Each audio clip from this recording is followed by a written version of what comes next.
दोस्तों अगले क्वेश्चन में ये हमारा फंक्शन है cos x minus sine x whole upon 1 plus sine 2x। तो इस फंक्शन को पहले हम सिंप्लीफाई करते हैं। इसको हम ऊपर जो भी फंक्शन है उसको ज्यों का त्यों लिख लेते हैं, मतलब cos x minus sine x रहने दिया और नीचे अपनी सुविधा के लिए ये 1 के बदले हम लिख सकते हैं sign square x plus cos square x. क्यों कर दी? तो आप जानते हैं कि sine square theta plus cos square theta ये 1 होता है। तो sign square x plus cos square 1 के लिए, और साइन 2x को आप लिख सकते हैं हाफ एंगल फॉर्मूला, ये है 2 sine x into cos x. तो अब ये रिलेशन फर्दर हम इसको लिख सकते हैं, ऊपर ज्यों का त्यों रहने दी, मतलब cos x रहने दी, cos x minus sine x, और नीचे ये a square plus B square plus 2ab, तो a plus B whole square, मतलब sine x and plus cos x whole square हो गया, और वेरिएबल dx तो रहेंगे। अब हम यहाँ कुछ सब्स्टिट्यूशन करते हैं, लेट करते हैं।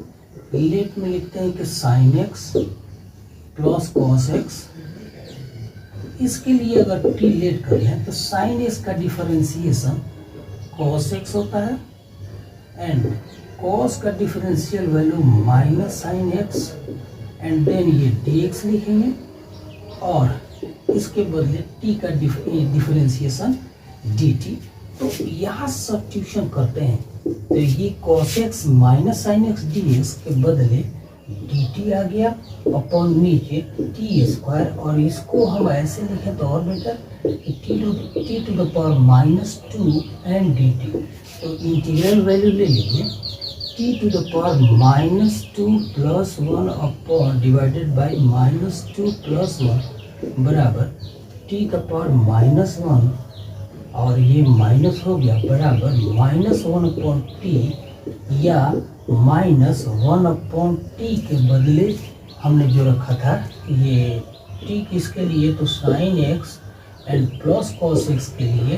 तो गिवन फंक्शन का यही इंटीग्रल वैल्यू हुआ, और प्लस सी को हमने लिख दिया इंटीग्रेशन कांस्टेंट के लिए। तो फाइनली इस फंक्शन का भी हमने इंटीग्रल वैल्यू दी।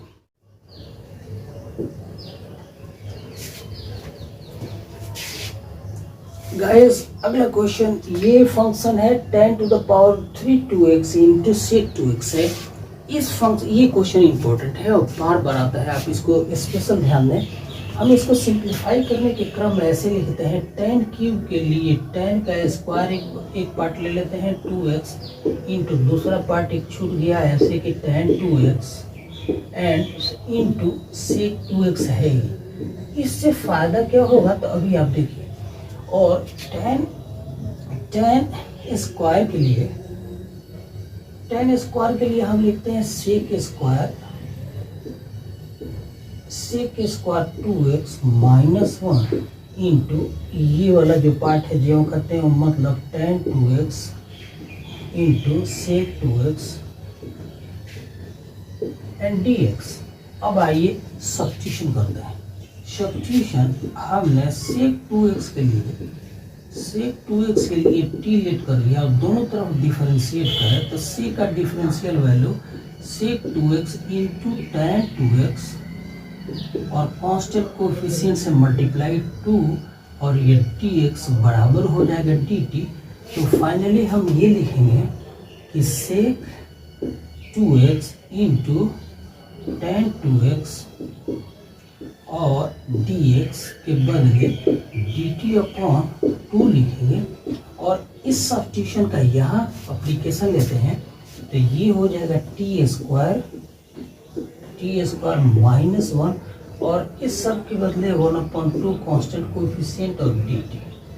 अब मल्टीप्लाई करके हर पार्ट को अलग, दो पार्ट्स हैं 1/2 एंड टी स्क्वायर dt,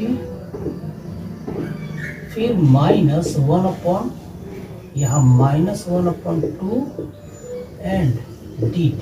अब तो बेसिक फॉर्म आ गया, अब तो कोई दिक्कत नहीं है, सब्स्टिट्यूशन पर डिपेंड करता है हमारा बेसिक फॉर्म। यहाँ वैल्यू लिखिए अगर तो 1/2 into T cube divided by 3 minus 1/2 and T plus see the integration constant बराबर टी का वैल्यू रख दें। टी हमने लिया है sec 2x के लिए, तो sec 2x का पावर 3/6 फर्स्ट पार्ट, और दूसरा हो गया माइनस sec 2x अपॉन ये 6 है, 3 2 6 हो जाएगा, और यहाँ 2 है। तो हमने t के लिए sec 2x रख दिया और गिवन फंक्शन का इंटीग्रल वैल्यू हमारे सामने। दोस्तों अगला फंक्शन है और ये है 10 to the power 4x।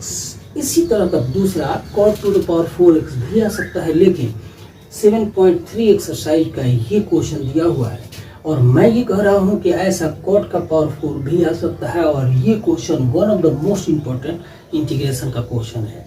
इस पर भी खास ध्यान दें। आइए कैसे सिंप्लीफाई करते हैं, तो ऐसे करते हैं 10 to the power 4x के लिए हम लिख लेते हैं कि 10 square x into 10 square x, and ये dx है ये, और एक 10 स्क्वायर के लिए ऐसे कर देते हैं कि sec स्क्वायर एक्स माइनस 1, और दूसरा 10 जो कहते हैं वो भी रहने देते हैं, ये 10 स्क्वायर एक्स हो गया, dx हो गया।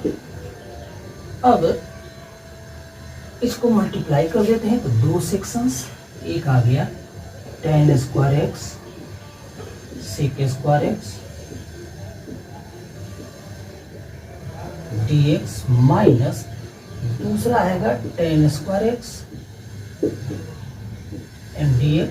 अगेन हम आगे बढ़ेंगे, इसके लिए रखेंगे, इसको जो कहते हैं रहने देते हैं, ये हो गया 10 square x sec square x minus 10 square x के लिए अगेन हम लिखते हैं sec square x minus 1 and dx। तो रिलेशन ऐसे आ गया कि 10 स्क्वायर एक्स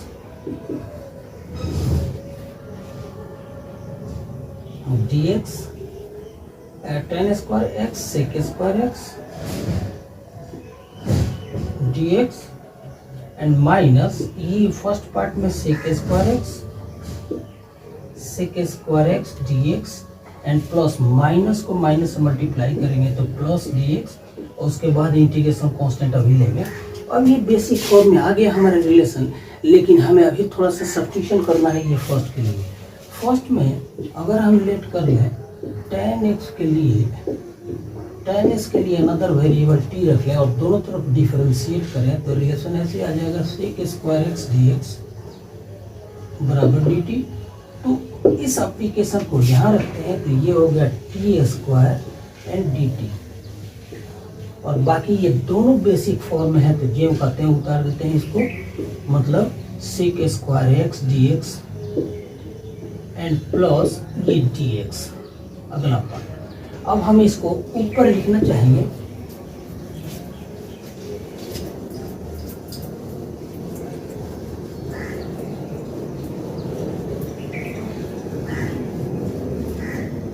अब ये फर्स्ट पार्ट का integral value t to the power 3/3 हो जाएगा एंड माइनस sec स्क्वायर, मतलब ये 10x होगा इसका इंटीग्रेशन, sec स्क्वायर का इंटीग्रल वैल्यू 10x और ये plus x and plus integration constant c। अब t का वैल्यू sec रख लेते हैं, 10 रख लेते हैं, तो 10x का power 3 whole upon 3 minus 10x and plus x plus c. This is the final and last solution of the given integral। ये वैल्यू हो गया। आगे बढ़ते हैं दोस्तों, अगला क्वेश्चन और बल्कि क्वेश्चन नंबर 17 है।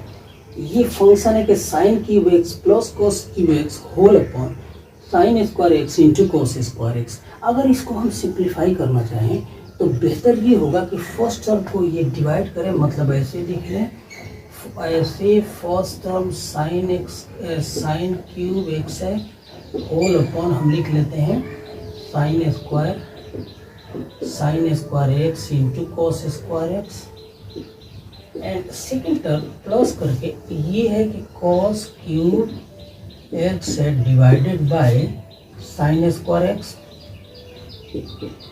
Sign square x into cos square x and d x रख लेते हैं। और इससे फ़ायदा ये होगा कि ये क्यूब कटेगा साइन के स्क्वायर से और ऊपर बच गया साइन एक्स